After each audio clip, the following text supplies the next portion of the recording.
அன்பு கண்மணி கிட்ட நடந்துக்கிறத பார்த்து வயசானவங்க 2 பேரும் ரொம்ப கஷ்டப்படுறாங்க.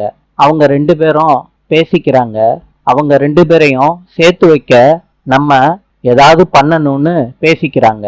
கண்மணி அன்பை பாத்ரூமுக்கு கூட்டிட்டு வராங்க. அன்பு கிட்ட சொல்றாங்க, நான் உங்களை குளிப்பாட்டி விடுறேன். அதுக்கு அன்பு சொல்றாரு, கண்மணி நானே குளிச்சுக்கிறேன். என்னங்க நீங்க எப்படி குளிப்பீங்க?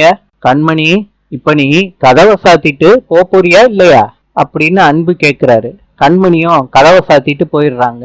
அன்பு ஷவரை ஓபன் பண்ணி ஸ்டூல்ல உட்காந்துக்கிட்டு குளிக்கிறாரு. பாட்டி சொல்றாங்க, அன்பு குளிக்க போயிட்டான், நீங்க டேங்கை க்ளோஸ் பண்ணிருங்க அப்படின்னு சொல்றாங்க.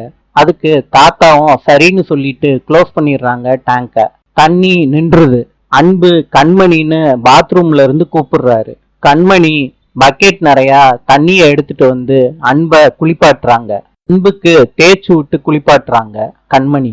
எல்லா விஷயத்தையும் பாட்டி போன் மூலியமா தாத்தாவுக்கு சொல்லிடுறாங்க.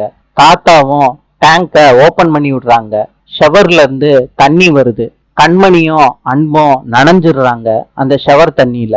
கண்மணி ஸ்லிப் ஆகி அன்போட மடியில வந்து விழுகிறாங்க. அன்பு கண்மணி விழுகாம இருக்க கண்மணிய புடிச்சுக்கிறாரு. 2 பேத்துக்குள்ள அன்பு அதிகமாகுது. சந்திப்போம்.